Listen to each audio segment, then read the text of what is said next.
ሰላም ሰላም ተማሪዎች እንዴት ናችሁ? እኔ ደህና ነኝ እግዚአብሔር ይመስገን። ይሄ የፍሬሽማን ኮርስ ጂኦግራፊ ነው። ቻፕተር 4 ነው። ከዚህ በፊት ቻፕተር 1 2 3 ይዘናችሁ ቀርበን ነበረ። አሁን ቻፕተር 4 ከዛ እንጀምራለን። ለዩቲዩብ ቻናላችን አዲስ የሆናችሁ ተማሪዎች በታማኝነት ሳብስክራይብ፣ ላይክ በማድረግ ቤተሰብ መሆኑን እንዳትረሱ። በተቻለኝ መጠን ላስረዳችሁ እሞክራለሁ። እንድታነቡ አትሊስት መንገድ እከፍትላችኋለሁ ማለት ነው። ቻፕተር 4 እንግዲህ የሚያወራው ስለ ድሪሊንግ ሲስተም እና ዋተር ሪሶርስ ኦፍ ኢትዮጵያ ኤንድ ዘ ሆርን ኦፍ አፍሪካ፣ ኢትዮጵያ ላይ ስላለው ስለ ተፋሰስ ሲስተም ወይም ስለ ውሃ ተፋሰስ ሲስተም እና የውሃ ሀብት ወይም ዋተር ሪሶርስ ኦፍ ኢትዮጵያ ኤንድ ሆርን ኦፍ አፍሪካ፣ ኢትዮጵያ ላይ ስላለው ስለ ውሃ ሪሶርሶች የምንመለከትበት ይሆናል። ኢንትሮዳክሽን ፓርት ላይ እንግዲህ ወደ 71% የሚጠጋው የመሬት ሰርፌስ ፓርቱ በውሃ የተሸፈነ ነው። ማለትም መሬት 71% የሚጠጋው የመሬት ውጫዊ ክፍል በውሃ የተሸፈነ ነው። ስፔሻሊ በሲ እና በኦሽኖች ወይም በባህር እና በውቅያኖሶች የተሸፈነ ነው። እና ኤርዝ ላይ ያለው ቶታሊ ወተር በፐርሰንት ሲቀመጥ ወደ 97% የሚጠጋው አልካላይን አኩሙሌት የአልካላይን በውስጡ የያዘ ማቴሪያሎችን ይይዛል። እና እሱም ሲ እና ኦሽን ናቸው። ማለትም ኦሽኖች እና እንደ ሲ ያሉ እንደ ባህር ላይ ያሉ አልካላይንን በውስጣቸው አኩሙሌት ያደረጉ ናቸው። እና አጠቃላይ ከውሃ 97% የሚይዙ ናቸው። የቀሩቱ 2.5 የሚጠጉ ፍሬሽ ወተር ናቸው። ጨዋነት በውስጣቸው ወይም ጨው በውስጣቸው የሌለበት የወተር አይነት ነው። እነዚህ ደግሞ አልካላይን ያልናቸው ጨው በውስጣቸው የያዘ ነው። እነዚህ ፍሬሽ ወተር የምንላቸው በውስጣቸው የሚይዙት ነገር አለ። 98.7 የሚጠጋው ግላሺየስ ወይም በረዶማን ወተርን ያመለክታል። 30% የሚጠጋው በግራውንድ ውስጥ ወይም ከመሬት በታች የሚገኝ የውሃ መጠን ነው። 0.8 ደግሞ ፐርማቶርስት ነው። 0.4 ደግሞ ሰርፌስ ወተር ነው። እነዚህ አጠቃላይ በምን ውስጥ ነው የሚመደቡት? ፍሬሽ ወተር ውስጥ ነው የሚመደቡት ማለት ነው። የቀረው ግን አልካላይን ጨዋማ ውሃ ወደ 97% የሚጠጋው በሲ እና በኦሽን ነው። የቀረው ይሄ ፐርሰንት ደግሞ ፍሬሽ ወተር ነው ማለት ነው። እና ኢትዮጵያ እንግዲህ እንደምናውቀው ዳይቨርሲፋይድ የሆነ ቶፖግራፊክ ሴታፕ አላት።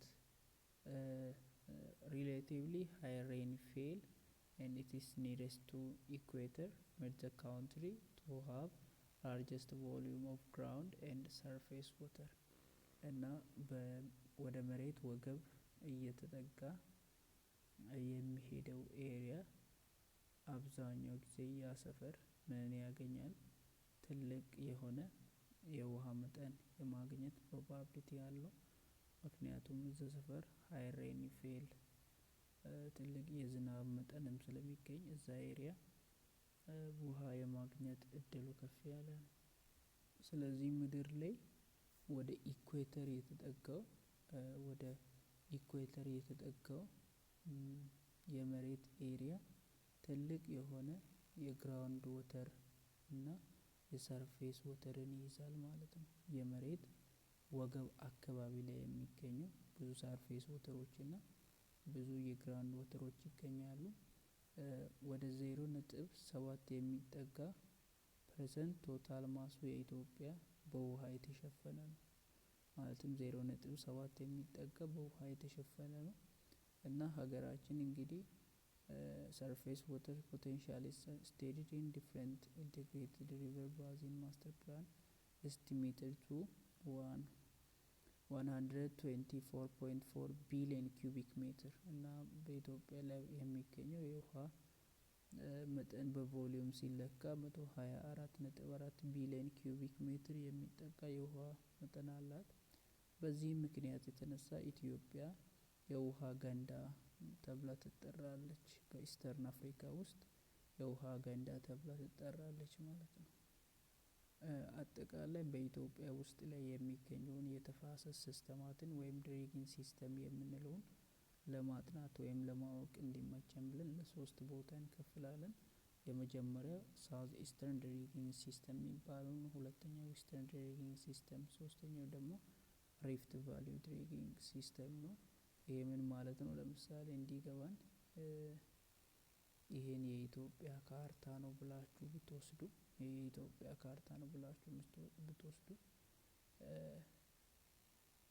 እንግዲህ በሶስትነት በዋና ቦታ ነው የሚከፈለው። የመጀመሪያው ሳውዝ ኢስተርን ድሬጊንግ ሲስተም የምንለው ፓርት ይሄኛውን የሚይዝ ነው። ኢትዮጵያ በዚህ በኩል በሳውዝ ኢስት በኩል ያለውን የውሃ ተፋሰሳትን የሚይዘው ምን ተብሎ ነው የሚጠራው? ሳውዝ ኢስተርን ድሬጊንግ ሲስተም ይባላል። ሁለተኛው ዌስት ድሬጊንግ ሲስተም የምንለው ከዚህኛው በታች ያለውን ይሄኛውን ፓርት ዌስተርን ድሬጊንግ ሲስተም ብለን እንጠራለን።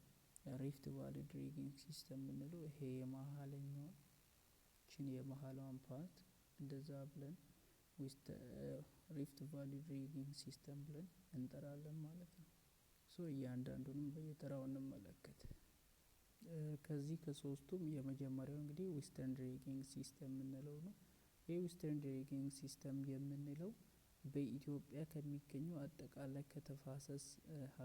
ከተፋሰሶች ውስጥ ወይም ከድሬጊንግ ሲስተም ውስጥ አጠቃላይ ከድሬጊንግ ሲስተም ውስጥ ማለትም ዌስተርንም አካቶ ሪፍት ቫሊውንም አካቶ ኢስት ሳውዝንም አካቶ ድሬጊንግ ሲስተም ውስጥ 40% የሚይዝ ነው። እሱ ብቻ ሳይሆን ወደ 60% በአመት ከሚፈሰው ከውሃ መጠን 60%ቱ የሚጠጋው ከኢትዮጵያ ወደ ሌሎች ሀገራት የሚፈሰው ከውሃ መጠን ውስጥ 60%ቱ ከዚህኛው ከዌስተርን ድሬጊንግ ሲስተም ነው የሚፈሰው ማለት ነው። እና ይሄኛው የድሬጊንግ ሲስተም የምንለው 4 መሰረታዊ የሆነ ውሃዎችን በውስጡ ወንዞችን በውስጡ ይዛል። የመጀመሪያው ተከዜ የምንለው ነው። ይሄ ተከዜ የምንለው ወተር ላይ 2 ዋና ገባሪ ወተሮች አሉት። 2 ሜጀር ትሪቢዩተር አላቸው። የመጀመሪያው ኤጋሬ የሚባለው ነው። ሁለተኛው ጎንጂ የሚባለው ነው። 12%ን ይዛል ተከዜ አጠቃላይ በድሬጊንግ ሲስተም ውስጥ ላይ። አባይ የምንለው ደግሞ በድሬጊንግ ሲስተም ውስጥ ላይ ወደ 65% የሚጠጋውን ለዚህኛው ለዌስተርን ድሬጊንግ ሲስተም ያዋጣል ማለት ነው። ሌላኛው ደግሞ ባሮ አኮቦ የሚባለው 17%ን ኮንትሪቢዩት ያደርጋል ለዌስተርን ድሬጊንግ ሲስተም። ጊቤ ኦሞ የምንለው 6%ን ኮንትሪቢዩት ያደርጋል ለዌስተርን ድሬጊንግ ሲስተም።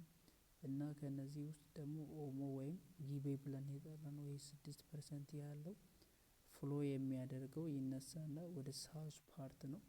የቀሩት በሙሉ እንደ ተከዜ እንደ አባይና እንደ ባሮ አኮቦ ያሉ ናይል ሪቨርን ይገናኙና መጨረሻ ላይ ወደ ሜዲትራኒያን ባህር ይገባሉ ማለት ነው።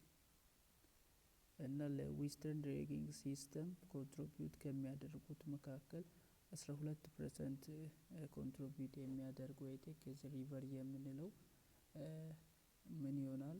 አቴባራ የሚባለውን ስም ያገኛል ወደ ሱዳን ሲገባ። ነገር ግን ባሮ ከአኮቦ ጋራ ፎርም ያደርጋል ምንን ሶባተ የሚባለውን ሪቨር ፎርም ያደርጋል በሳውዝ ሱዳን ውስጥ። ባሮና አኮቦ አንድ ወንዝ ወይም ሶባቴ ሪቨር የምንለውን በሳውዝ ሱዳን ውስጥ ፎርም ሲያደርግ አቴባራ የሚባለውን በሱዳን ውስጥ ፎርም ያደርጋል ተከዜ የምንለው። ሁለተኛው ድሬጊንግ ሲስተም ሳውዝ ኢስተርን ድሬጊንግ ሲስተም የምንለው ነው።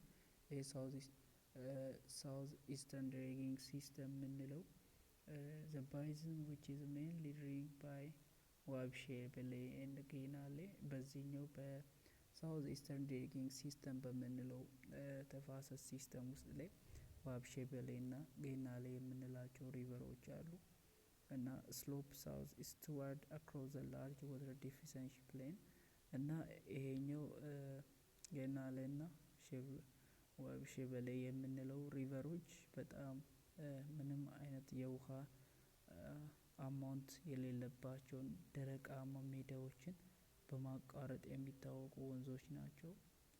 እንደ ሶማሌ ያሉ ላንድ ማሶችም ማለት ነው። እና ሜጀር ሃይላንድ ኦፍ ዚስ ባዚን ኢንክሉድስ ፕላቲውስ ኦፍ እንደ አርሲ ባሉ ኤሪያዎችን እንደ ባሌ እንደ ሲዳማ እና እንደ ሀረርጌ ያሉ ከፍተኛ ሃይላንድ ኤሪያዎችን በማቋረጥ የሚሄዱ ናቸው። እነዚህ ጌናሌና ዋብሼበሌ የምንለው የሳውዝ ኢስተርን ድሬጊንግ ሲስተም ኮንትሪቢዩተር ማለት ነው።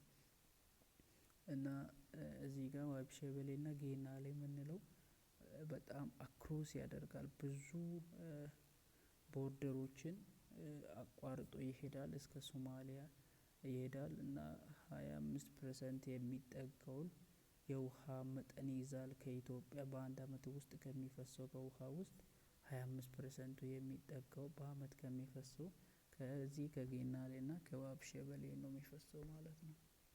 እና ጌናሌና ይሄ ዋብሼበሌ በምንልበት ጊዜ ጌናሌ የምንለው በጣም ትንሽ ትሪቢዩተር አለ፣ ትንሽ ውሃ የተወሰኑ ወንዞች ናቸው ለጌናሌ የሚገብሩት። ነገር ግን ቢሆንም ጌናሌ በጣም ብዙ የውሃ መጠንን ይይዛል ከዋብሼበሌ ይልቅ። ስለዚህ ምክንያት እስከ ኢንዲያ ኦሸን ድረስ ነው የሚዘልቀው ማለት ነው የጌናሌ የምንለው። በሶማሊያ ውስጥ ይሄ ጌናሌ የምንለው ጁባ ሪቨር ተብሎ ይጠራል። እሺ ሶስተኛው የድሬጊንግ ሲስተሙ ሪፍት ቫሊ ድሬጊንግ ሲስተም ይባላል። ይሄኛው ደግሞ በጣም ስሞለስት አማውንት ኦፍ ሬንፌል በሚገኝበት ኤሪያ የሚገኝ ነው። ማለትም በስምጥ ሸለቆ ውስጥ የሚገኘው የተፋሰስ ሲስተም ነው።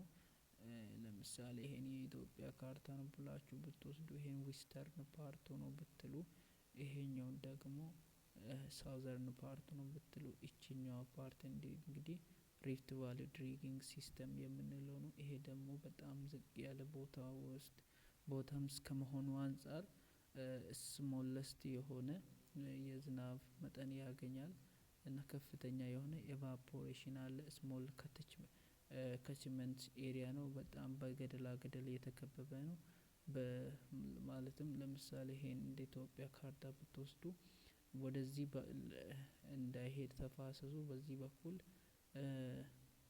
በዌስተርን በኩል በሚገኘው ገደላማነት ይወሰናል። በዚህ በኩል ደግሞ በደቡብ በኩል በሚገኘው ገደላማነት ይወሰንና ተፋሰሱ እዚህ ጋር ሪስትሪክትድ ይሆናል ማለት ነው።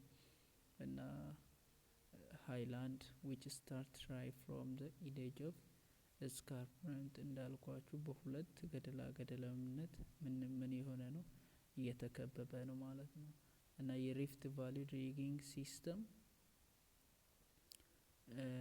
ቅድም እንዳልኳችሁ በዋናነት ምን የሆነ ነው በስካርፕመንት ወይም በገደላሞች የተከበበ ነው ማለት ነው።